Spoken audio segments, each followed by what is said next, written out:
नमस्कार दोस्तों, मैं शिव कुमार एक बार फिर से स्वागत करता हूं आपका अपने यूट्यूब चैनल सबका कंप्यूटर स्टडी पॉइंट पर। तो जैसा कि दोस्तों आपने थंबनेल में देखा होगा कि जो वीडियो है आज टेस्ट सीरीज होने वाली है। हमारे ट्रिपल सी के जितने भी स्टूडेंट्स तैयारी कर रहे हैं ट्रिपल सी की, ओ लेवल की या फिर अन्य किसी कंप्यूटर से संबंधित एग्ज़ाम की, तो आपके लिए जो सीरीज़ है हमारी बहुत काम आने वाली है। तो कृपया आइए सबसे पहले देखते हैं ट्रिपल सी की सीरीज़। टेस्ट नंबर 1 है ये। तो आज का प्रैक्टिस सेट लगाएंगे कि कैसे किस तरीक़ा से हमें, अगर हम एग्ज़ाम में जाते हैं ट्रिपल सी का पेपर देने, तो वहाँ पे किस तरीके के हमें क्वेश्चन से इंटरफेस करने पड़ते हैं या फिर किस किस तरीके से पैटर्न रहता है, कैसे कैसे क्वेश्चन वहाँ पे बनते हैं। तो आज ये जो है प्रैक्टिस सेट नंबर आपका 1 है। सबसे पहले बिना समय गवाए शुरुआत करते हैं।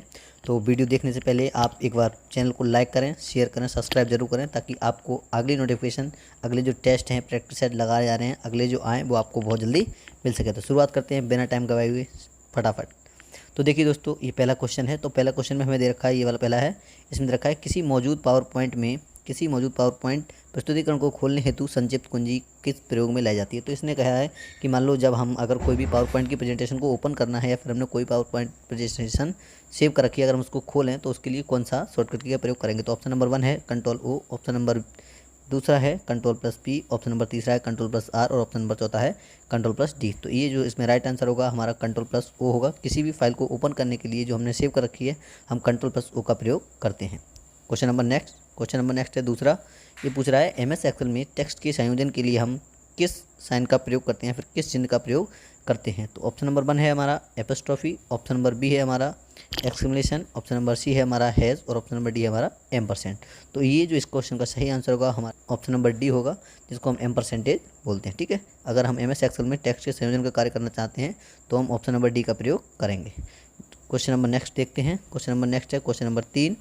क्वेश्चन नंबर 3 में क्या रखा है कि विंडो 8 क्या है। तो देखो, विंडो 8 एक प्रकार का ना तो कंपाइलर, ये भी गलत है, एंटीवायरस प्रोग्राम, ये भी गलत है, और टेक्स्ट पर आधारित ऑपरेटिंग सिस्टम, ये भी गलत है। ये क्या है, ग्राफिक्स आधारित ऑपरेटिंग सिस्टम है, GUI जिसे हम बोलते हैं। ठीक है, ग्राफिक ऑप्शन नंबर इसका जो सही होगा वो ऑप्शन नंबर राइट होगा, सी वाला। ठीक है, ये वाला। तो ये ग्राफिकल यूजर इंटरफेस है या फिर हम बोल सकते हैं ग्राफिकल आधारित ऑपरेटिंग सिस्टम है। ठीक है, ये जो विंडो 8 है, विंडो 7, ये सारे ग्राफिक आधारित ऑपरेटिंग सिस्टम है। अगला देखते हैं क्वेश्चन नंबर 4। क्वेश्चन नंबर 4 में कह रहा है कि एक कंप्यूटर में फंक्शंस कुंजियों की कुल संख्या कितनी होती है। सॉरी, यहाँ पे कंप्यूटर नहीं होगा, ये गलत दे रखा है। यहाँ पे कंप्यूटर की जगह कीबोर्ड होगा, क्योंकि जो हमारे फंक्शंस की होती हैं फिर कोई भी कुंजी होती हैं तो हमारी कंप्यूटर में नहीं होती हैं, कीबोर्ड में दे रखी होती है। ठीक है, तो कीबोर्ड में जो होता है वो फंक्शन की संख्या जो होती है वो ना तो 10 होती है, ना 11, ना 13, बल्कि ये वाला आपका राइट आंसर है। एक कीबोर्ड में जो फंक्शन की संख्या होती है वो हमारी 12 होती है। ठीक है, जो F1 से लेकर F12 तक शुरू होती है।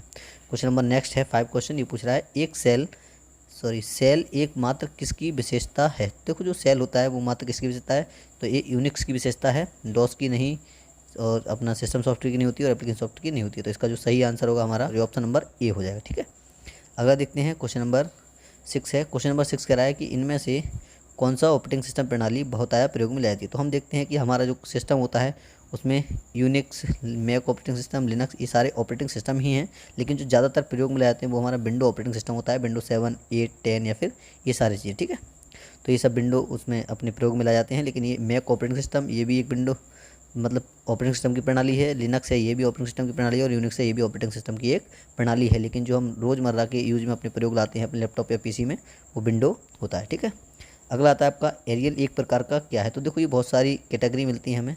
अब एरियल एक प्रकार का फ़ॉन्ट शैली है या फिर फ़ॉन्ट आकार है या फिर फ़ॉन्ट की अलाइनमेंट या फिर इनमें से कोई नहीं है। तो हमारा जो एरियल जो होता है वो एक प्रकार का फ़ॉन्ट शैली होती है। फ़ॉन्ट शैली का सीधा मतलब होता है फ़ॉन्ट की स्टाइल। अगर हम अपनी फ़ॉन्ट की स्टाइल चेंज करना चाहते हैं तो ये बाय डिफ़ॉल्ट वर्ड में जो हमें मिलती है वो कैलिब्री के नाम से मिलती है, लेकिन यहाँ बहुत सारी स्टाइल हैं, एरियल, फ़ॉन्ट आकार, फ़ॉन्ट, ये सब बहुत सारी स्टाइलें मिल जाती हैं आपको। लेकिन जो सही इसका आंसर होगा ऑप्शन नंबर ए होगा। ठीक है, फ़ॉन्ट शैली या फिर फ़ॉन्ट स्टाइल अंग्रेजी में हम इसको बोल सकते हैं।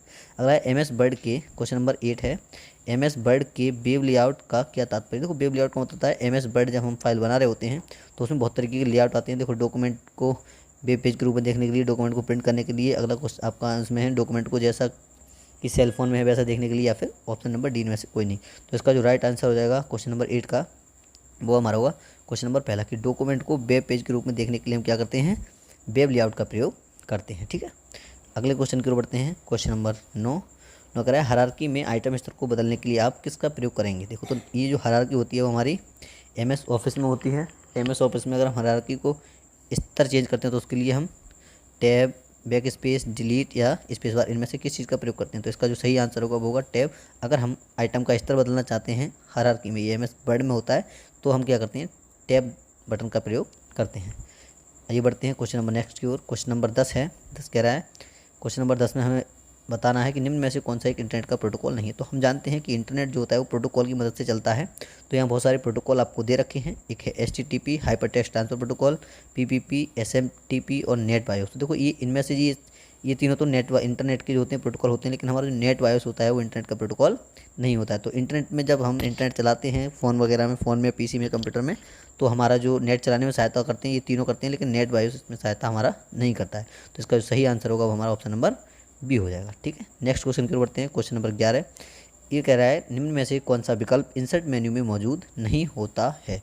तो निम्न में से कौन सा ऑप्शन है जो इंसर्ट मेन्यू में मतलब हमारा जो होता है इंसर्ट मेन्यू मौजूद नहीं होता है? तो देखो हेडर फुटर इंसर्ट मेन्यू का ऑप्शन है, हाइपर लिंक इंसर्ट मेन्यू का ऑप्शन है, बुकमार्क इंसर्ट मेन्यू के ऑप्शन है, लेकिन ऑप्शन नंबर जो हमारा बी है वो इसका करेक्ट आंसर हो जाएगा। ये इंसर्ट मेन्यू के अंतर्गत नहीं आते हैं। ठीक है, अगला क्वेश्चन नंबर नेक्स्ट है कि MS वर्ड में, क्वेश्चन नंबर 12 देखते हैं, MS वर्ड में वाटरमार्क का प्रयोग किया जाता है। तो MS वर्ड में जब हम कोई भी फाइल या टेक्स्ट या फिर कोई भी अपनी प्रेजेंटेशन वगैरह या फिर कोई भी हमारा डॉक्यूमेंट बना रहे होते हैं, तो उसके लिए हमें अपने जो हमारा विषय होता है कोई भी या फिर हमारा पेज होता है, तो उसके पीछे एक हमें वाटरमार्क लगाना होता है। तो वाटरमार्क दो प्रकार के रहते हैं आपके, एक तो आप टेक्स्ट में वाटरमार्क लगा सकते हो, दूसरा आप इमेज का वाटरमार्क लगा सकते हो। ठीक है, तो ये पूछ रहा है ऑप्शन नंबर पहला से दे रखा है कि किसी पृष्ठ की विषय वस्तु में छुपे हुए टेक्स्ट को डालने हेतु या फिर किसी डॉक्यूमेंट में संकेत डालने हेतु या किसी टेक्स्ट को रेखांकित करने हेतु या फिर उपरोक्त में से कोई नहीं। इसका जो राइट आंसर होगा हमारा होगा किसी पृष्ठ की विषय वस्तु में छिपे हुए टेक्स्ट को डालने के लिए हम MS वर्ड में वाटरमार्क का प्रयोग करते हैं। तो क्वेश्चन नंबर नेक्स्ट की ओर चलते हैं। क्वेश्चन नंबर नेक्स्ट है हमारा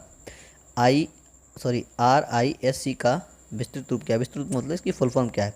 देखो इसमें बहुत सारी फुल फॉर्म दे रखी है। सबसे पहले आपकी फुल फॉर्म जो है वो दे रखी है रेड्यूज इंस्ट्रक्शन सेट। ठीक है, अगली कौन सी दे रखी है? पहली रेड्यूज इंस्ट्रक्शन सेट कंप्यूटर, दूसरी है रीड इंस्ट्रक्शन सेट कंप्यूटर, तीसरी है रेड्यूज इंस्ट्रक्शन सॉफ्टवेयर कंप्यूटर, चौथी है आपकी इनमें से कोई नहीं। तो इसका जो राइट आंसर होगा वो हमारा होगा option number A, reduce instruction set computer. ठीक है, ऑप्शन नंबर ए इसका करेक्ट आंसर होगा। आइए बढ़ते हैं नेक्स्ट क्वेश्चन की ओर। अगला क्वेश्चन है हमारा question number 14, bar code reader क्या है? तो देखो आपने देखा होगा बार कोड रीडर क्या करता है। तो बार कोड रीडर हमारा क्या है? तो देखो बार कोड रीडर एक प्रकार की क्या होती है, हमारी इनपुट डिवाइस होती है। क्या होती है? Input device. देखो आउटपुट डिवाइस नहीं है, प्रिंटिंग डिवाइस नहीं है, या फिर इनमें से कोई नहीं है, तो हमारी क्या होती है? इनपुट डिवाइस होती है। देखो इनपुट डिवाइस होती कैसे है? तो इनपुट डिवाइसें वही डिवाइस होती हैं जो हमारे द्वारा या मानव द्वारा दिए गए निर्देशों को कंप्यूटर तक पहुँचाती हैं। तो इसमें जो आपका सही आंसर होगा इनपुट उपकरण है। तो बारकोड रीडर क्या करता है? बारकोड रीडर बारकोड जैसे हम स्कैन करते हैं तो उसका डेटा जो होता है कंप्यूटर तक पहुंचाने का कार्य करती है। तो इसीलिए ये क्या है? एक प्रकार की इनपुट डिवाइस है। आइए बढ़ते हैं नेक्स्ट क्वेश्चन की ओर। अगला कह रहा है क्वेरी का किस संदर्भ में होता है? सॉरी क्वेरी नहीं होता है, यहाँ पे क्वेरिटी होता है, QWERTY। क्वेरिटी का प्रयोग किस संदर्भ में होता है? देखो क्वेरिटी क्या होता है? क्वेरिटी लेआउट होता है कीबोर्ड का। किसका? कीबोर्ड का। ये कह रहा है स्क्रीन का लेआउट होता है, तो स्क्रीन का लेआउट नहीं होता। माउस का लेआउट होता है तो माउस बटन का लेआउट नहीं होता। आपका कीबोर्ड का लेआउट होता है। किसका होता है? कीबोर्ड का लेआउट। प्रोसेसिंग सॉफ्टवेयर का नहीं होता है। तो कीबोर्ड कई तरीके, 2-3 तरीके के आते हैं। तो ये क्वेरिटी कीबोर्ड की बात कर रहे हैं यहाँ पे। तो क्वेरिटी कीबोर्ड किसका लेआउट होता है? हमारा कीबोर्ड का लेआउट होता है, ना कि इनमें से किसी का। ठीक है, तो इसका सही आंसर जो होगा वो ऑप्शन नंबर सी इसका सही आंसर हो जाएगा। अगला क्वेश्चन नंबर देखते हैं, क्वेश्चन नंबर 16। ठीक है, 16 क्वेश्चन क्या है? GUI। अभी पूछा है GUI एक प्रकार का क्या है, कैसा इंटरफेस है? ठीक है, ग्राफिकल यूजर इंटरफेस जिसे हम बोलते हैं वो कैसा इंटरफेस है? तो हार्डवेयर नहीं है, ये लैंग्वेज इंटरप्रेटर नहीं है, और इनमें से कोई नहीं। सबसे इसका जो आंसर जो होगा, सत्य आंसर होगा सॉफ्टवेयर इंटरफेस। मतलब GUI एक प्रकार का सॉफ्टवेयर इंटरफेस है। हम इसको टच नहीं कर सकते, छू नहीं सकते, हम केवल इसको प्रयोग कर सकते हैं अदर डिवाइसों की मदद से। ठीक है, इसलिए क्या एक सॉफ्टवेयर पार्ट है किसी कंप्यूटर का। अगला देखते हैं, क्वेश्चन नंबर 17 है। 17 में क्या कह रहा है? 17 में कह रहे हैं MS वर्ड में एक फॉर्म लेटर के सृजन में प्रयोग किया जाता है, जिसे आप अनेक बार प्रयोग करने के लिए विभिन्न प्राप्तकर्ताओं को अलग अलग कॉपी भेजने के उद्देश्य से रखते हैं। तो निम्न में से क्या है? तो देखो अब जब आपने जैसे प्रिंट आउट है, तो प्रिंट आउट तो आप एक बार में कितने भी निकाल सकते हो। ईमेल है, प्रिंट आउट है, मतलब इनमें से कोई नहीं है। तो इसका जो सही आंसर हमारा होगा वो होगा मेल मर्ज। मेल मर्ज में हम क्या करते हैं? एक बार में हम कई लोगों की लिस्ट बनाते हैं, और किसी मतलब एक ही चीज़ का कोई एप्लीकेशन है या फिर कोई रिपोर्ट भेजनी है, कोई अपना सेरेमनी वगैरह की कोई भी इन्विटेशन देनी है, तो मेल मर्ज की सहायता से एक बार में मल्टीपल कॉपीज़ निकाल सकते हैं MS वर्ड की सहायता से। ठीक है, तो इसका जो सही आंसर होगा ऑप्शन नंबर ए हो जाएगा। ये हमारा इसका सही आंसर है। ठीक है, अगला देखते हैं, क्वेश्चन नंबर नेक्स्ट है। क्वेश्चन नंबर 18 ये बोला CPU की गति किस में मापी जाती है? तो देखो CPU जो होता है, CPU की गति को हम MB या GB में नहीं नापते। तो ये इसका देखो इसमें ऑप्शन दे रखे हैं उन्होंने कि ही मतलब हर्टज या गीगाहर्टज, एमबी या जीबी, या फिर केएम किलोमीटर सेकंड, या फिर किलोमीटर पर सेकंड में। तो इसमें से कोई नहीं। तो इसका जो सही आंसर होगा वो हमारा हर्टज या गीगाहर्टज होगा, ठीक है। क्योंकि हम जो सीपीयू की स्पीड होती है उसकी जो नापने की इकाई होती है वो हर्टज या गीगाहर्टज होती है। तो इसका ऑप्शन 18 का जो सही आंसर होगा वो ऑप्शन नंबर ए होगा। अगले क्वेश्चन की ओर बढ़ते हैं। ये पूछ रहा है कि इनमें से कौन सी एक विशेष स्लाइड होती है जो प्रेजेंटेशन की सभी स्लाइडों के लिए टाइटल और टेक्स्ट का स्वरूप को नियंत्रित करती है। तो इनमें से मेन स्लाइड, ये सभी मास्टर स्लाइड या फिर होम स्लाइड। तो देखो आपने देखा होगा जब मास्टर स्लाइड होती है, अगर हम पावर पॉइंट प्रेजेंटेशन पर कार्य कर रहे होते हैं तो वहाँ पे मास्टर स्लाइड जो होती है, तो मास्टर स्लाइड क्या करती है, मास्टर स्लाइड ही आपके सारे उनको मतलब जो प्रेजेंटेशन की जितनी भी स्लाइड होती हैं सब स्लाइडों को उसके टाइटल और टेक्स्ट को कंटेंट करके रखती है। तो इसका जो सही आंसर होगा वो ऑप्शन नंबर ए हो जाएगा, ठीक है। क्वेश्चन नंबर नेक्स्ट की ओर बढ़ते हैं। अगला क्वेश्चन है पावर पॉइंट प्रस्तुतिकरण में हाइपर लिंक को डालने के लिए, पावर पॉइंट प्रस्तुतिकरण में हाइपर लिंक को डालने के लिए संक्षिप्त कुंजी कौन सी प्रयोग में लाई जाती है। संक्षिप्त का मतलब है शॉर्टकट की। तो देखो निम्न में से कौन सी शॉर्टकट की, तो कंट्रोल+J, कंट्रोल+M, कंट्रोल+K, कंट्रोल+Shift+Z। तो देखो इनका जो होता है हाइपर लिंक के लिए हम जो शॉर्टकट की का प्रयोग करते हैं वो होती है कंट्रोल के साथ के। कंट्रोल के साथ की होता है किसी भी चीज़ में, चाहे हम MS ऑफिस की बात कर रहे हों, MS वर्ड में या पावर पॉइंट में, दोनों में ये क्या करता है, कोई भी हाइपर लिंक डालने का काम करता है, ठीक है। अगला क्वेश्चन देखते हैं। क्वेश्चन नंबर 21 है। क्वेश्चन नंबर 21 हमारा क्या कह रहा है, आपको यदि किसी टेक्स्ट को एक जगह से दूसरी जगह ले जाने की आवश्यकता हो तो हम क्या करेंगे। तो आप क्या करेंगे, तो देखो जब भी अगर हमें किसी भी टेक्स्ट को, हमने टेक्स्ट लिख रखा है, यदि हम उसको एक जगह से दूसरी जगह स्थानांतरण करना चाहते हैं तो देखो कॉपी करके पेस्ट भी कर सकते हैं, या फिर कट करके पेस्ट करें, या फिर पेस्ट या डिलीट करें, या फिर पेस्ट या कट करें। तो देखो इसका जो सही आंसर होगा वो हमारा होगा कट करके पेस्ट करना। देखो अगर हम इसको कॉपी करके भी पेस्ट कर सकते हैं, लेकिन कॉपी करके पेस्ट करेंगे तो इसको क्या होता है, कॉपी करने के बाद वहाँ भी रहता है टेक्स्ट, और जहाँ से पेस्ट किया हमने वहाँ भी पहुंच जाता है। लेकिन कट करने के बाद क्या होता है, जहाँ से आपने कट किया वहाँ से खत्म हो जाएगा, और जहाँ पेस्ट करेंगे वहाँ पहुँच जाएगा। तो फाइल एक हमारा टेक्स्ट जो होगा एक जगह से दूसरी जगह स्थानांतरण हो जाएगा। अगला क्वेश्चन देखते हैं। नेक्स्ट क्वेश्चन है हमारा क्वेश्चन नंबर 22, ठीक है। 22 क्या, पीसी संचार संभव करने हेतु जोड़ने वाले तारों को क्या कहा जाता है।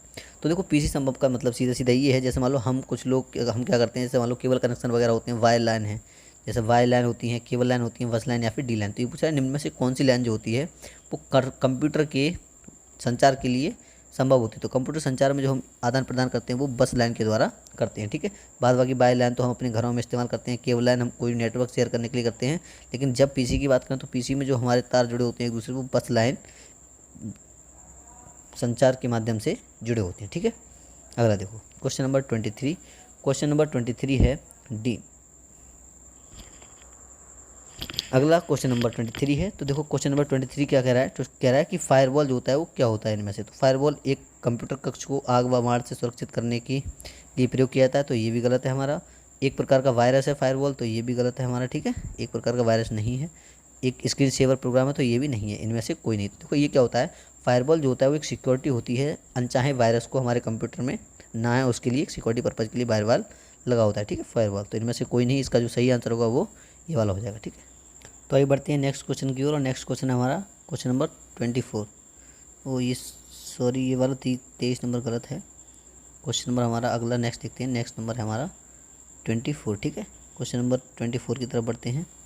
24 हमारा ये कह रहा है लिनक्स मूल रूप से विकसित किया गया था, ठीक है। लिनक्स ऑपरेटिंग सिस्टम है, जैसे विंडो ऑपरेटिंग सिस्टम है वैसे क्या है, लिनक्स एक प्रकार का ऑपरेटिंग सिस्टम है। तो लिनक्स ऑपरेटिंग सिस्टम है वो किसने डेवलप किया था, तो विलियम गेट्स द्वारा, या फिर तुम्हारे लिनस टोरवाल्ड द्वारा, या लिनक्स स्मिथ द्वारा, या फिर रिचर्ड स्टालमोन द्वारा। तो इसको जो किया था, विकसित किया था वो हमारे वैज्ञानिक थे लिनस टोरवाल्ड द्वारा। तो इसको जो लिनक्स मूल रूप से विकसित किया था किसने किया था, लिनस टोरवाल्ड के द्वारा विकसित किया गया था। क्वेश्चन नंबर नेक्स्ट है 25वां। ये कह रहा है कि हमारा जो इनमें से कौन से जो आंकड़े हेतु मार्ग प्रदान करता है और प्रणालीगत अवयवों को जोड़ता है। तो निम्न में से कौन सा ऐसा सिस्टम लाइन्स होती हैं जो कि हमारे इनको जोड़ती हैं। तो इसका जो सही आंसर देखो, question number A system line है, question number B bus line है, question number C disk line है, question number D main line है। तो इनका जो सही आंसर होगा वो ऑप्शन नंबर बी होगा, क्योंकि जो हमारे बस लाइन के आंकड़े होते हैं वो क्या करते हैं, आंकड़ों के हेतु मार्ग प्रदान करते हैं और इसका व्यक्तिगत प्रणाली अवयवों को जोड़ना होता है, ठीक है। आइए तो क्वेश्चन नंबर 27 की ओर चलते हैं। क्वेश्चन नंबर नेक्स्ट है वर्चुअल स्मृति है। तो वर्चुअल स्मृति जो हमारी वो निम्न में से क्या है। तो वर्चुअल स्मृति अति व्यापक मुख्य मेमोरी है, या फिर अति व्यापक गौड़ स्मृति है, या अति व्यापक मुख्य स्मृति है, या फिर अति व्यापक गौड़ स्मृति का भ्रम है। तो देखो इनमें से जो इसका सही आंसर होगा वो इसका सही आंसर होगा ऑप्शन नंबर बी, अति व्यापक गौड़ स्मृति। आइए बढ़ते हैं क्वेश्चन नंबर नेक्स्ट की ओर। क्वेश्चन नंबर नेक्स्ट है हमारा 28। इसमें हमारा बोल रखा है कि निम्न में से कौन एक माइक्रोसॉफ्ट डेस्कटॉप ऑपरेटिंग प्रणाली नहीं है? तो इनमें से कौन सी एक? पहली है विंडो 98, फिर है विंडो 95, फिर है विंडो ME, फिर है विंडो 97। तो इस क्वेश्चन का जो सही आंसर होगा वो हमारा होगा option number D, window 97। Window 97 जो होता है वो हमारा एक माइक्रोसॉफ्ट के द्वारा तैयार किया गया ऑपरेटिंग सिस्टम नहीं है। ठीक है, अगला क्वेश्चन नंबर 29 की ओर बढ़ते हैं। क्वेश्चन नंबर 29 है कि संख्या 3 हेतु आस्काई कोड क्या होगा? तो 00110011, अगला 0011010101, अगला 00101011, अगला है 5 टाइम 0 111। ठीक है, तो इनमें से इसका जो सही आंसर होगा वो हमारा ऑप्शन नंबर 1 होगा कि संख्या अगर हम 3 का आस्काई कोड निकालें तो वो हमारा ऑप्शन नंबर 1 होता है। ठीक है, 00110011। अगला है क्वेश्चन नंबर 30 कह रहा है निम्न में से कौन सा एक प्रकार का कुंजी पटल का प्रकार नहीं है? कुंजी पटल होता है कीबोर्ड का प्रकार। ठीक है, नंबर 1 वायरलेस कुंजी पटल, ऑप्शन नंबर बी एर्गोनोमिक कुंजी पटल, अगला है फ्लेक्सिबल कुंजी पटल, अगला है नॉर्टन कुंजी पटल। तो देखो ये सारे हमारे जो है कीबोर्ड के एक लेआउट प्रकार हैं, मतलब कीबोर्ड की एक लेआउट है, कीबोर्ड का एक प्रकार है, लेकिन नॉर्टन कुंजी पटल जो होता है वो कीबोर्ड का एक लेआउट नहीं होता है। ठीक है, इसका जो सही आंसर होगा वो ऑप्शन नंबर डी है। अगला क्वेश्चन नंबर 31 की ओर बढ़ते हैं। क्वेश्चन नंबर 31 है कि निम्न में से कौन सी युक्ति या फिर कौन सी इसमें से डिवाइस जो है 2 GB आंकड़ों को संग्रहित करने हेतु प्रयोग में नहीं लाया जा सकता? मतलब अगर हम कोई भी 2 GB का डेटा अगर संग्रहित करना चाह रहे हैं तो निम्न में से कौन सी डिवाइस का हम प्रयोग नहीं कर सकते? तो पहला ऑप्शन है CD का, दूसरा है DVD का, तीसरा है HD DVD, अगला है DVD RW। तो जो 31 है उसका हमारा सही आंसर होगा CD का। ठीक है, CD में हम 2 GB के आंकड़े को संग्रहित हेतु प्रयोग में नहीं ला सकते। क्वेश्चन नंबर नेक्स्ट देखते हैं। क्वेश्चन नंबर नेक्स्ट है TFT का विस्तृत रूप क्या है? TFT, ठीक है, जो आपने देखा कंप्यूटर बनाते हैं तो कंप्यूटर के साथ जो डिस्प्ले होती है वो TFT भी उसकी जगह लगा देते हैं। ठीक है, तो उसका जो फुल फॉर्म है वो क्या है? तो थिन फीचर ट्रांजिस्टर, या फिर थिन फिल्म ट्रांजिस्टर, या फिर थिन प्लेट ट्रांजिस्टर, या फिर इनमें से कोई नहीं। तो इसका जो सही आंसर होगा हमारा ऑप्शन नंबर बी हो जाएगा, थिन फिल्म ट्रांजिस्टर। अगला क्वेश्चन नंबर नेक्स्ट है 33। ये क्वेश्चन नंबर 33 में बोल रहे हैं कि सभी विंडो में होता है जो विंडो के शीर्ष पर स्थित होता है वह प्रोग्राम के नाम को कहते हैं। तो देखो इनमें से एक पूछ रहा है कि निम्न में से कौन सा ऐसा हमारा वो इनमें से कौन सा होता है जो कि सभी विंडो में होता है और विंडो के बिल्कुल ऊपरी भाग में स्थित होता है? तो इनमें से menu bar, thumbnail, dialog box या फिर टाइटल बार। तो देखो आपने देखा होगा जब भी आप कोई सॉफ्टवेयर खोलते हो तो उसके सबसे ऊपरी साइड में टाइटल बार होता है। ठीक है, इसका जो क्वेश्चन है 33, इसका सही आंसर है ऑप्शन नंबर डी। ठीक है, ये जो है इसका सही उत्तर है। बढ़ते हैं क्वेश्चन नंबर 34 की ओर। निम्न में से किस युक्ति का प्रयोग प्रत्यक्ष रूप से इनपुट प्रिंटेड टेक्स्ट के लिए किया जाता है? ठीक है, क्वेश्चन नंबर 34 है हमारा। देखो इनमें से कौन सी ऐसी डिवाइस है जिसका प्रयोग हम प्रिंटेड टेक्स्ट के रूप में करते हैं? तो सबसे पहला MICR, ये होता है मैग्नेटिक इंक करेक्टर रीडर, अगला है आपका OMR ऑप्टिकल मार्क रीडर, अगला है आपका OFR ऑप्टिक फिल्म रीडर, अगला है आपका OCR ऑप्टिमल करेक्टर रीडर। ठीक है, तो इसका जो सही आंसर होगा हमारा ऑप्शन नंबर डी होगा। ये क्या करता है आपको मतलब प्रत्यक्ष रूप से कैसे प्रिंट टेक्स्ट के रूप में इसका प्रयोग किया जाता है? तो इसका जो सही आंसर होगा वो ऑप्शन नंबर डी होगा। बढ़ते हैं नेक्स्ट क्वेश्चन की ओर। नेक्स्ट क्वेश्चन हमारा, आप अपने आप किए गए किसी कार्य या दिए गए कमांड के पूर्ववत स्थिति में जानने के लिए किसका प्रयोग करते हैं? तो आपने देखा होगा जब हम किसी कमांड में जाते हैं, मतलब जैसे हमने कोई चीज़ दबा दी उसके बाद एकदम पीछे जाना है तो उसके लिए हम किसका प्रयोग करते हैं? तो ऑप्शन नंबर 1 दे रखा है ड्रैग का, ऑप्शन नंबर बी दे रखा है आपका बूट का, option number C cut, option number D undo. तो हम जानते हैं कि हम जब कभी कोई भी एक पूर्ववत में जाते हैं या फिर एक बार पिछली स्टेप में जाना चाहते हैं तो हम अंडू का प्रयोग करते हैं कंट्रोल के साथ जेड। ठीक है, इसकी शॉर्टकट होती है कंट्रोल के साथ जेड। क्वेश्चन नंबर नेक्स्ट की ओर बढ़ते हैं। अगला है 36। विंडो पर खुलने वाली स्क्रीन और जहां से आप कंप्यूटर पर कार्य करना शुरू करते हैं वह क्या कहलाता है?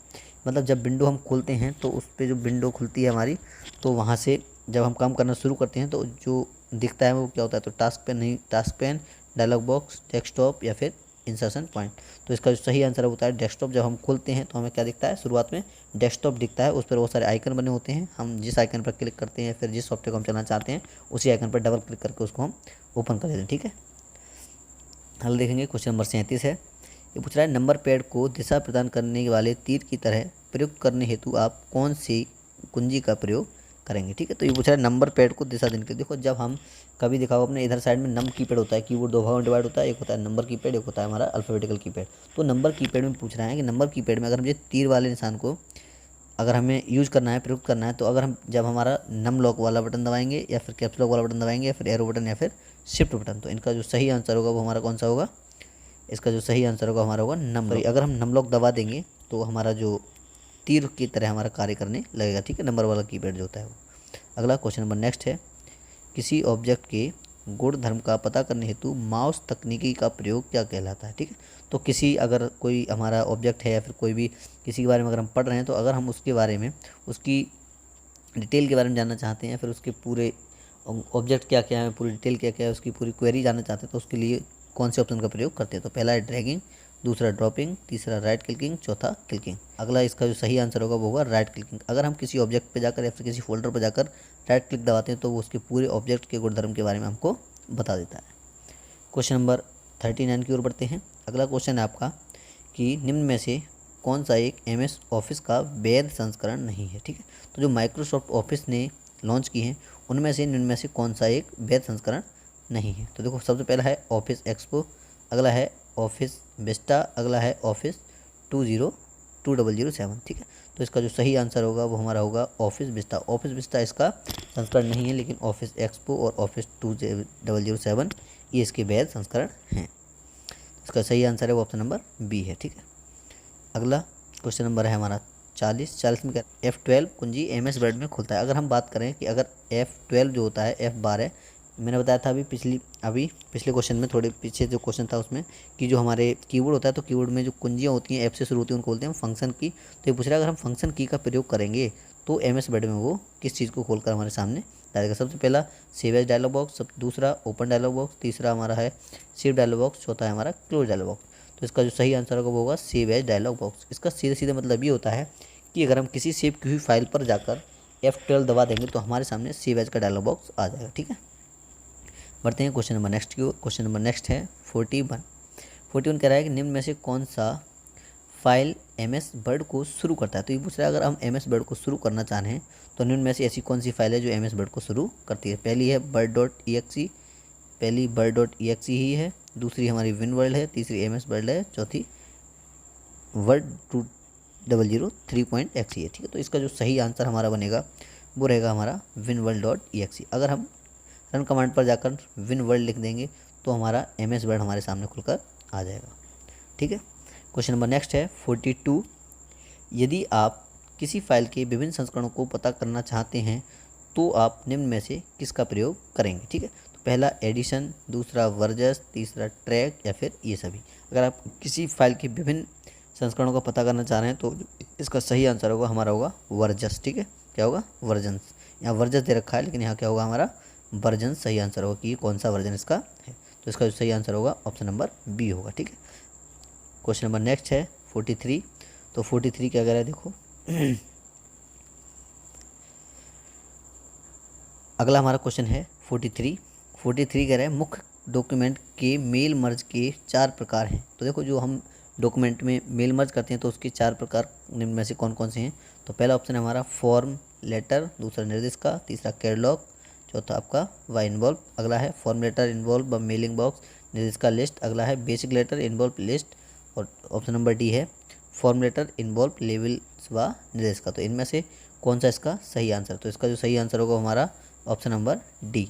ऑप्शन नंबर डी है वो इसका सही आंसर है, ठीक है। तो इसका सही आंसर होगा ऑप्शन नंबर डी। अगला क्वेश्चन नंबर नेक्स्ट की ओर बढ़ते हैं। क्वेश्चन नंबर नेक्स्ट है 44।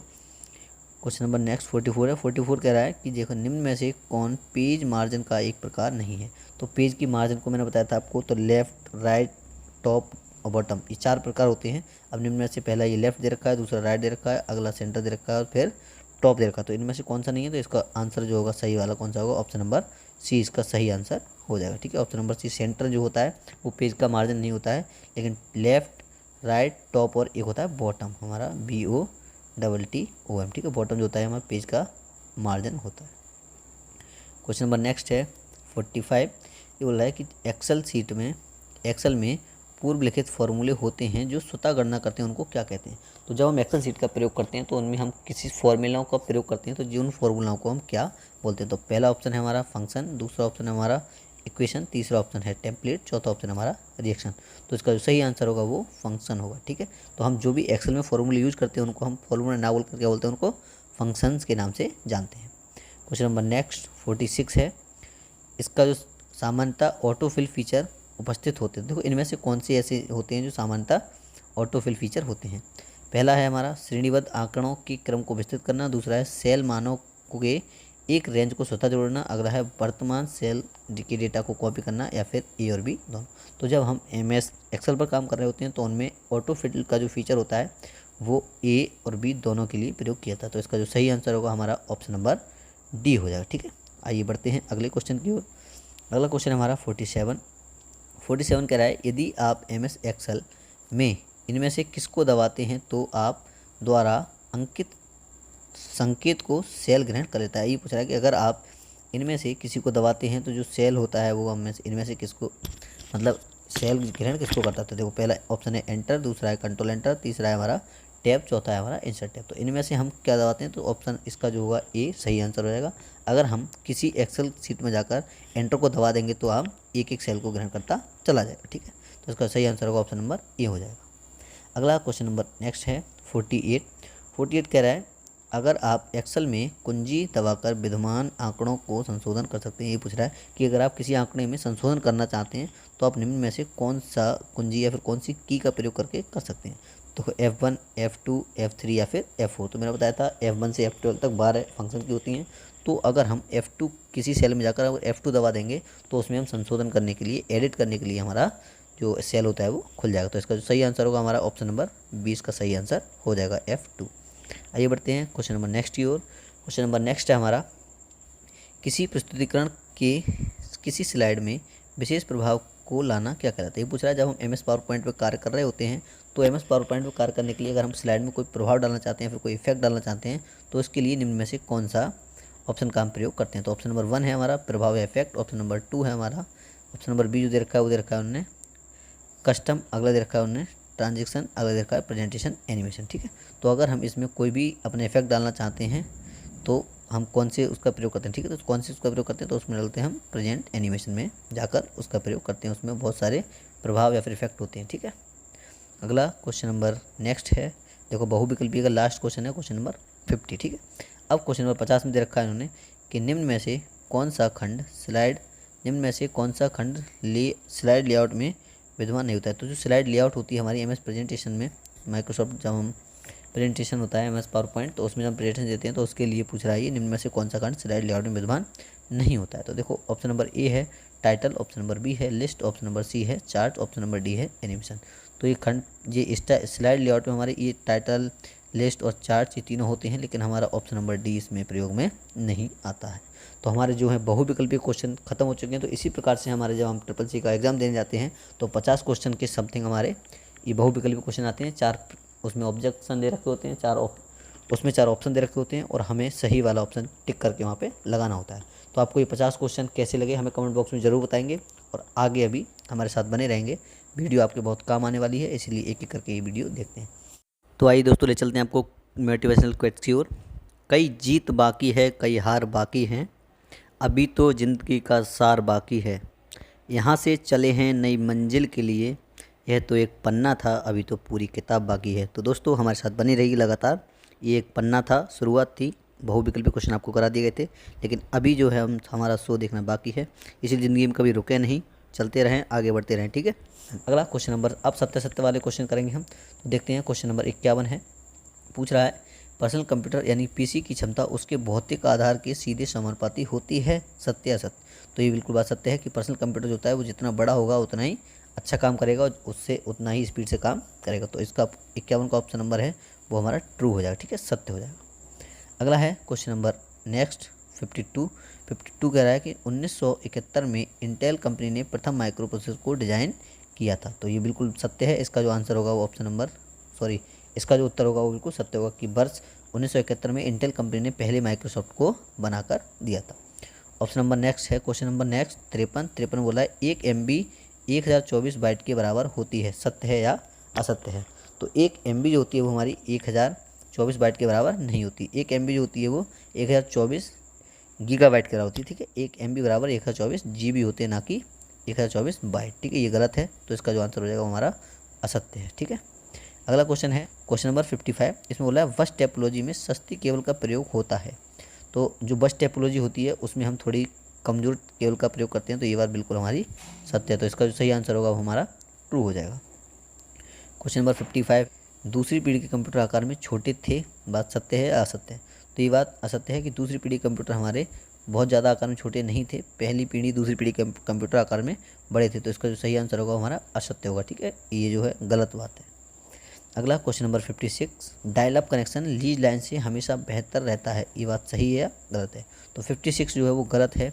हमारा जो डायल अप कनेक्शन होता है वो लीज लाइन से हमेशा बेहतर नहीं होता है, क्योंकि जो स्पीड जो होती है ट्रांसफ़र करने की बहुत कम रहती है, ठीक है, तो ये बात बिल्कुल गलत है। अगला क्वेश्चन नंबर है 57। नंबर 7 में दे रखा है कि इंटरनेट IP डाटाग्राम पर आधारित है। इंटरनेट प्रोटोकॉल, ठीक है, IP का मतलब होता है इंटरनेट प्रोटोकॉल, एक डाटाग्राम पर आधारित है या नहीं है, ठीक है, इसका सत्य है या फिर असत्य? तो इसका जो सही आंसर होगा हमारा असत्य होगा, ठीक है, ये क्या है, गलत है, ठीक है। ये जो होता है इंटरनेट एक IT पर आधारित प्रोग्राम होता है, सही है, इसका जो सही आंसर है वो असत्य हो जाएगा। अगला क्वेश्चन नंबर है 58 में कह रहा है कि यूज नेट व इंटरनेट एक ही है। 58 में बोला है यूज नेट व इंटरनेट एक ही है। तो यूज नेट व इंटरनेट दोनों अलग अलग होते हैं, यूज नेट अलग चीज़ है और इंटरनेट अलग चीज़ है, ठीक है, यूज नेट एक अलग चीज़ है और इंटरनेट अलग चीज़ है, इसलिए इसका क्या हो जाएगा, ये गलत हो जाएगा, ठीक है, ये क्या है हमारा 58 का आंसर असत्य। अगला 59 है। 59 बोला है कि एक समय में आप जितने चाहें उतने डॉक्यूमेंट को खोल सकते हैं, ये बात सत्य है असत्य? तो हाँ, हम चाहें एक बार में कितने भी डॉक्यूमेंट को खोल सकते हैं, तो ये बात हमारी बिल्कुल सत्य है। तो ऑप्शन नंबर हमारा इसका हो जाएगा सत्य वाला आंसर, ठीक है, ये वाला इसका सही है। अगला है क्वेश्चन नंबर 60 में बोला है कि लैंग्वेज प्रोसेसर क्या करता है? देखो, लैंग्वेज प्रोसेसर एप्लीकेशन सॉफ्टवेयर है या नहीं? तो लैंग्वेज प्रोसेसर क्या है, एक एप्लीकेशन सॉफ्टवेयर नहीं है, ठीक है, तो इसका जो हो जाएगा आंसर हमारा असत्य हो जाएगा, ये बिल्कुल गलत है, ठीक है, इसका आंसर क्या होगा, गलत। क्वेश्चन नंबर नेक्स्ट हमारा है 61, ठीक है, 61 में कह रहा है कि फोर्टन प्रोग्रामिंग लैंग्वेज का विकास IBM के द्वारा किया गया, बात सत्य है गलत है? तो ये सत्य बात है बिल्कुल। तो जो IBM हमारी थी, IBM जो थी उसने क्या है, फोर्टन लैंग्वेज को निर्माण किया था, तो इसका ऑप्शन नंबर क्या है हमारा, सत्य हो जाएगा, ऑप्शन इसका बिल्कुल सत्य है। क्वेश्चन नंबर 62 की तरफ पढ़ते हैं। 62 में देखते हैं, 62 में कह रहा है कि SQL चतुर्थ पीढ़ी की भाषा है या नहीं है? तो SQL हमारी होती है स्ट्रक्चर्ड क्वेरी लैंग्वेज, ठीक है, इसकी फुल फॉर्म होती है स्ट्रक्चर्ड क्वेरी लैंग्वेज। ये पूछ रहा है ये चौथी पीढ़ी की भाषा है या नहीं है? तो ये भी चौथी पीढ़ी की भाषा है, तो इसीलिए हमारा इसका आंसर जो हो जाएगा वो क्या हो जाएगा, ट्रू, यानी कि सत्य हो जाएगा, ठीक है, ये कैसा है, सत्य है। स्ट्रक्चर्ड क्वेरी लैंग्वेज जो होती है हमारी चौथी पीढ़ी की भाषा होती है। क्वेश्चन नंबर नेक्स्ट है हमारा 63, ठीक है, 63 में कह रहा है किसी इंस्ट्रक्शन को एग्जीक्यूट करने के लिए फैचिंग कंट्रोल यूनिट द्वारा की जाती है, सत्य है या असत्य है? तो इसका जो सही आंसर है वो हमारा है सत्य, क्योंकि हम अगर किसी इंस्ट्रक्शन को एग्जीक्यूट करते हैं तो उसके लिए हमें फैचिंग कंट्रोल की ज़रूरत पड़ती है, ठीक है। तो अगला है हमारा क्वेश्चन नंबर 64 में क्या कह रहा है, देखो 64 में कह रहा है कि Excel control plus space bar के द्वारा पूरी रो को सिलेक्ट किया जाता है, मतलब कंट्रोल के साथ अगर हम स्पेस बार दबाते हैं तो पूरी रो सिलेक्ट होती है, तो नहीं, ये बात बिल्कुल गलत है, ठीक है, तो इसका जो सही आंसर है वो हमारा असत्य है। अगला एक्सेल में क्वेश्चन नंबर नेक्स्ट 65 में है, ठीक है, 65 ये बोला है एक्सेल में सामान्य कॉलम की चौड़ाई जो होती है वो 18.43 इंच होती है, ठीक है, तो इसका क्वेश्चन नंबर 65 का है वो गलत है, क्योंकि इसकी चौड़ाई जो होती है वो 18.43 नहीं होती, तो इसका आंसर क्या हो जाएगा, गलत। अगला क्वेश्चन है 66, ठीक है, 66 में क्या कह रहा है कि HTML की जो फाइल होती हैं, 66 में है HTML फाइल केवल टेक्स्ट फाइल होती हैं। तो जो अगर हम HTML hyper text markup language होता है उसकी जो फाइलें होती हैं वो टेक्स्ट फाइल होती हैं, तो ये बिल्कुल गलत है, क्योंकि ये टेक्स्ट फाइल नहीं होती हैं। क्वेश्चन नंबर 67 है, 67 को देखते हैं। लगातार प्रयोग किए जाने वाले वेब पेजों के URL इंटरनेट एक्सप्लोरर में सुरक्षित हो जाते हैं, यह इंटरनेट का एक फ़ीचर है, हाँ या ना? तो ये भी बिल्कुल क्या है, गलत है, एक बार में इसके वो फीचर सेव नहीं होते हैं, तो इसका जो आंसर हो जाएगा हमारा असत्य हो जाएगा। क्वेश्चन नंबर नेक्स्ट 68 की तरफ बढ़ते हैं। ये पूछ रहा है कि डॉट मैट्रिक्स जो होता है, डॉट मैट्रिक्स एक नॉन इम्पैक्ट प्रिंटर है, सत्य या असत्य? तो डॉट मैट्रिक एक नॉन इम्पैक्ट प्रिंटर नहीं होता है, ये एक इम्पैक्ट प्रिंटर होता है, तो इसका जो सही आंसर होगा वो हमारा असत्य होगा, ठीक है। तो ये नॉन मैट्रिक जो हमारा होता है डॉट मैट्रिक्स प्रिंटर वो एक नॉन इम्पैक्ट प्रिंटर नहीं होता।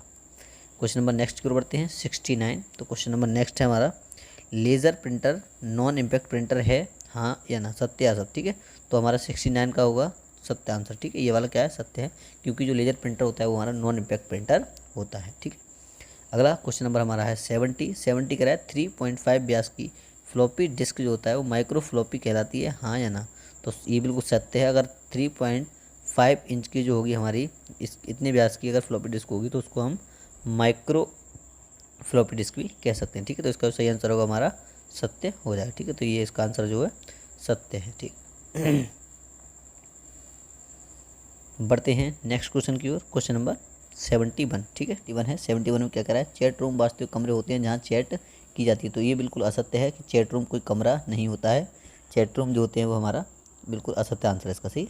अगला क्वेश्चन नंबर है हमारा 72 कि जो टेलीफोन नेटवर्क मल्टीकास्ट नेटवर्क होते हैं, हाँ या ना। ठीक है, तो क्वेश्चन नंबर हमारा 72 का है वो होगा असत्य, क्योंकि जो हमारा टेलीफोन नेटवर्क होते हैं वो मल्टीकास्ट नेटवर्क नहीं होते।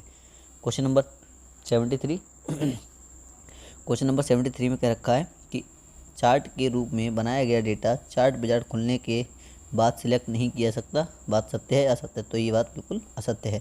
हम चार्ट बाजार में खुले हुए डेटा को बाद में भी सिलेक्ट कर सकते हैं। ठीक है, अगला क्वेश्चन नंबर हमारा 74 है कि ट्रांजैक्शन प्रोटोकॉल सूचना के आदान प्रदान पर आधारित एक प्रोटोकॉल है जो आईपी प्रोटोकॉल के साथ कार्य करता है। 74। ठीक है, तो ये बिल्कुल गलत है। 74 का जो आंसर होगा वो हमारा असत्य होगा। अगला है 75। 75 में कह रहा है सेकेंडरी मेमोरी ऑक्सिलरी मेमोरी या एक्सटर्नल मेमोरी भी कहलाती है। बात सत्य है गलत है? ठीक है, तो इसका आंसर जो होगा वो हमारा असत्य होगा। ये जो है असत्य है। ठीक है, तो जो हमारी सेकेंडरी मेमोरी होती है वो ऑक्सिलरी मेमोरी या एक्सटर्नल मेमोरी नहीं कहलाती है। ठीक है, अगला क्वेश्चन नंबर नेक्स्ट 76 है। 76 हैंड हेल्ड टर्मिनल एक इनपुट डिवाइस है या आउटपुट डिवाइस। ठीक है, तो इसका जो सही आंसर होगा कि हैंड हेल्ड जो टर्मिनल होता है वो हमारा एक इनपुट डिवाइस होता है। ठीक है, तो इसका जो सत्य आंसर होगा वो हमारा सत्य है। अगला क्वेश्चन नंबर 77 है। तो क्वेश्चन नंबर 77 में क्या पूछना है, तो क्वेश्चन नंबर 77 में क्या रखा है कि कॉपीराइट चिन्ह डालने के लिए अल्ट प्लस कंट्रोल प्लस सी कुंजियों का प्रयोग किया जाता है। सत्य या असत्य? तो अगर हम कहीं भी कॉपीराइट का चिन्ह डालते हैं तो हम अल्ट प्लस कंट्रोल प्लस सी का प्रयोग करते हैं। ये बात बिल्कुल सत्य है। बढ़ते हैं क्वेश्चन नंबर नेक्स्ट की ओर। क्वेश्चन नंबर नेक्स्ट है 78। क्या कह रहा है, ARP एक इंटरनेट प्रोटोकॉल है जिसके द्वारा IP एड्रेस से मैक एड्रेस को मैप किया जाता है। ये बात सत्य है या फिर गलत? तो ये बिल्कुल सत्य बात है। ठीक, इसका जो आंसर होगा वो सत्य होगा। हमारा 79 में कह रहा है कि जो हमारा STP के द्वारा इंटरनेट से फाइल डाउनलोड या अपलोड कर सकते हैं। ये बात बिल्कुल सत्य है या असत्य है? तो बिल्कुल सत्य है। हम STP के द्वारा इंटरनेट में कोई फाइल कोई भी डाउनलोड नहीं कर सकते। तो अगला क्वेश्चन नंबर 80 है। 80 में बोला है कि वेब एक प्रकार का प्रोग्राम है जिसके माध्यम से आप कंप्यूटर पर इंटरनेट द्वारा वेब सर्वर से कम्युनिकेट कर सकते हैं। तो इसका जो सही आंसर होगा हमारा वो होगा असत्य। ठीक है, ये क्या है, गलत बात है। अगर हम एक प्रकार का कोई कंप्यूटर का प्रोग्राम है जिसके माध्यम से आप कंप्यूटर इंटरनेट वेब सर्वर का कम्युनिकेट नहीं कर सकते। ठीक है, इसकी जो है असत्य है। अगला क्वेश्चन नंबर हमारा है 81। ठीक है, डिफ़ॉल्ट सेटिंग ऑटोमेटेड व स्टैंडर्ड होती है। सत्य है या फिर असत्य? तो इसका जो राइट आंसर होगा वो सत्य होगा, क्योंकि जो डिफ़ॉल्ट सेटिंग होती है वो ऑटोमेटिक रहती हैं। डिफ़ॉल्ट का मतलब ही बाय डिफ़ॉल्ट ऑटोमेटिक रहता है। ठीक है, अगला है क्वेश्चन नंबर 82 जो है वो है प्रयोगकर्ता द्वारा दिए जाने वाले कमांड जिनका कंप्यूटर इंतजार करते हैं उन्हें सिग्नल कहते हैं। सही है गलत? तो बिल्कुल ये सत्य है। इसका जो आंसर होगा वो बिल्कुल सत्य होगा। ठीक है, अगला क्वेश्चन नंबर है हमारा 83। आप अपने पर्सनल फाइल या फोल्डर को माई डॉक्यूमेंट में रख सकते हैं। ये बात सत्य है गलत? तो बिल्कुल सत्य बात है कि आप अपना कोई भी फाइल या फोल्डर या फिर कोई भी डॉक्यूमेंट है उसको आप डॉक्यूमेंट में रख सकते हैं। ठीक है, माई डॉक्यूमेंट में। अगला क्वेश्चन जो हमारा है 84 है। क्वेश्चन नंबर एक है कीबोर्ड के ऊपर की तरफ F1 से लेकर F12 तक कुंजियों को फंक्शन कुंजी कहा जाता है। तो ये बात मैंने पिछली 2 बार बता दी, ये बहुत ज़्यादा इंपॉर्टेंट है। तो इसके लिए हमें क्या है, ये वाला बिल्कुल सत्य आंसर है। ठीक है, अगला है आपका संचार के लिए। ठीक है, ये वाला क्वेश्चन नंबर 85 कह रहा है संचार के लिए प्रयुक्त डेटाबेस एक प्रकार का एप्लीकेशन सॉफ्टवेयर है। हाँ या ना? तो ये वाला बिल्कुल गलत है। ये वाला क्या है, असत्य है। क्वेश्चन नंबर हमारा 86 है। तो 86 है, 86 में कॉर्टेज स्कैनर से संबंधित है। तो देखो कॉर्टेज जो होता है हमारा 86 वाला तो स्कैनर से संबंधित नहीं है, ये प्रिंटर से संबंधित है।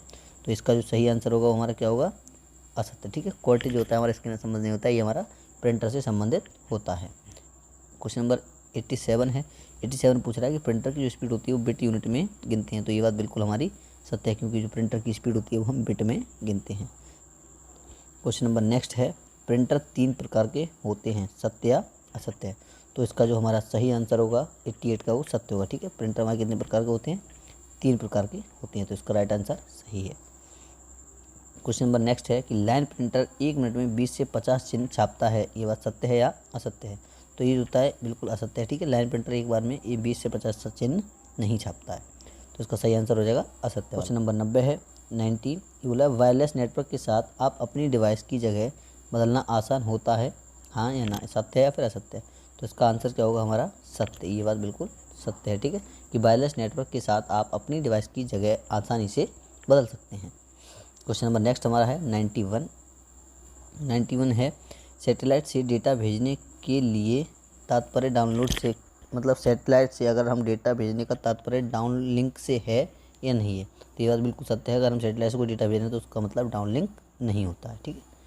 क्वेश्चन नंबर 92 है 92 क्या कह रहा है, अगला क्वेश्चन 92 है वर्कशीट में डिफ़ॉल्ट डेट फॉर्मेट में डेट को फॉर्मेट करने के लिए कंट्रोल के साथ हैश की का प्रयोग किया जाता है, बात सत्य है या फिर असत्य। तो ये बात बिल्कुल सत्य है, ठीक है, अगर हम डिफ़ॉल्ट कोई वर्कशीट है उसमें अगर हम डिफ़ॉल्ट डेट और टाइम डाल रहे हैं तो उसके लिए हम कंट्रोल के साथ हैश का प्रयोग करते हैं, ठीक है। क्वेश्चन नंबर हमारा नेक्स्ट है 93 में बोल रहे हैं कि अधिक संख्या में चेकों को प्रोसेस करने के लिए बैंकों में MICR तकनीक का प्रयोग किया जाता है। तो ये बिल्कुल सत्य बात है आपकी, ठीक है। जब हम बैंकों में चेक लेके जाते हैं तो हमारे MICR नाम की एक मशीन होती है, उसके अंतर्गत वो एक बार में चेक कर देती है। इसको बोलते हैं मैग्नेटिक इंक करेक्टर रीडर, ठीक है। MICR की जो फुल फॉर्म होती है magnetic ink character reader. Question number next है 94 में क्या रखा है कि DNS के द्वारा IP एड्रेस व डोमेन नेम को जोड़ा जाता है, ठीक है। तो 94 का जो आंसर होगा वो हमारा सत्य होगा, क्योंकि अगर हम DNS का प्रयोग करते हैं तो उसके लिए हम IP एड्रेस जोड़ने के लिए करते हैं। IP एड्रेस का बोलता है इंटरनेट प्रोटोकॉल एड्रेस, ठीक है, इसको हम तो इसका सही होगा आंसर हमारा 94 का वो हमारा 94 का जो आंसर रहेगा हमारा सत्य होगा, ठीक है। अगला नेक्स्ट है क्वेश्चन हमारा 95 कि वीडियो का प्रयोग इनपुट व आउटपुट डिवाइस के रूप में किया जाता है, सत्य है या फिर असत्य है। तो वीडियो होता है वर्चुअल डिस्प्ले यूनिट, ठीक है, तो इसका प्रयोग हम आउटपुट डिवाइस के रूप में करते हैं, ये बात बिल्कुल सत्य है, ठीक। अगला क्वेश्चन है 96 में कह रहा है ऑटो करेक्ट को लागू करने से गलत शब्द ठीक हो जाता है। तो देखो ऑटो करेक्ट जब हम अपने डॉक्यूमेंट में लागू कर देते हैं तो हमारा गलत वर्ड जो होता है वो ठीक नहीं होता, तो ये क्या है असत्य है। और क्या करता है, अगर हम ऑटो करेक्ट लागू कर देते हैं तो वो गलत वर्ड जो हमारे अगर डॉक्यूमेंट में हो गया है तो उसके नीचे एक लाइन खींच के उसको इंडिकेट कर देता है, ठीक है, ना कि उसको सही करता है। क्वेश्चन नंबर नेक्स्ट है 97 बोल रहा है टाइटल केस चुने हुए वाक्यों में प्रत्येक शब्द के पहले अक्षर को कैपिटल या फिर अपर केस में बदल देता है या नहीं, ठीक है। तो 97 जो है इसका सही आंसर जो है वो सत्य होगा, ठीक है, ये जो है सत्य आंसर है। अगर हम टाइटल केस चुनते हैं तो टाइटल केस में क्या करता है, कैप जो हमारा प्रत्येक शब्द का पहला अक्षर होता है उसको वो पहले उसमें बदल देता है, ठीक है, अपर केस में बदल देता है। अगला क्वेश्चन नंबर हमारा 98 है 98 बोला है डिफ़ॉल्ट टैब बाएं हाशिए से शुरू होकर आधे इंच पर सेट होता है। तो ये बात बिल्कुल सत्य है, अगर हम डिफ़ॉल्ट टैब का प्रयोग करते हैं एक बार तो ये बाएं हाथ से हमारे में क्या करता है आधे इंच पर ये स्पेस देता है, ठीक है। तो क्वेश्चन नंबर इसका जो होगा वो 98 का सत्य हो जाएगा। अगला क्वेश्चन है क्वेश्चन नंबर 99 कोई टैब स्टॉप उसे रूलर से ड्रैग करके हटाया जाता है। अगर कोई भी टैब स्टेप होता है तो उसे हम रूलर से ड्रैग करके हटा सकते हैं, तो ये बिल्कुल सत्य है, ठीक है। अगला क्वेश्चन है क्वेश्चन नंबर लास्ट, आपके जो CCC की सीरीज चल रही थी उसका बिल्कुल लास्ट क्वेश्चन है। ये है लाइन स्पेसिंग डॉक्यूमेंट के दो पैराग्राफ के बीच रिक्त स्थान निर्धारित किए जाते हैं, सही है गलत है। मतलब लाइन स्पेसिंग जो डॉक्यूमेंट होता है उसके दो पैराग्राफ के बीच रिक्त स्थान निर्धारित किया जाता है, तो ये बिल्कुल गलत है। ये क्या करता है, लाइन स्पेसिंग हर लाइन में अपना जो पैराग्राफ होता है हर लाइन में क्या होता है स्पेस को इंडिकेट करता है, इसलिए ये क्या है गलत है, ठीक है। हाँ तो दोस्तों आज हमारी सीरीज जो बंद थी वो पूरी हो चुकी है। तो ये हमारी जो थी सीरीज़ की पहली वीडियो थी। तो दोस्तों आपको ये वीडियो कैसी लगी कमेंट बॉक्स में ज़रूर बताएं, और आपको कितनी हेल्पफुल रही इसको भी हमें कमेंट बॉक्स में ज़रूर बताएं। और यदि आपको खुद अपने आप में ये चीज़ हमारी पूरी ये PDF की चाहिए तो आप लिंक डिस्क्रिप्शन में दे रखा है, आप नीचे डाउनलोड कर सकते हैं, और ये इसकी आंसर की भी दे रखी है, आप इसको देख भी इसको सही कर सकते हैं। तो ये हमारी थी आज पहली सीरीज़।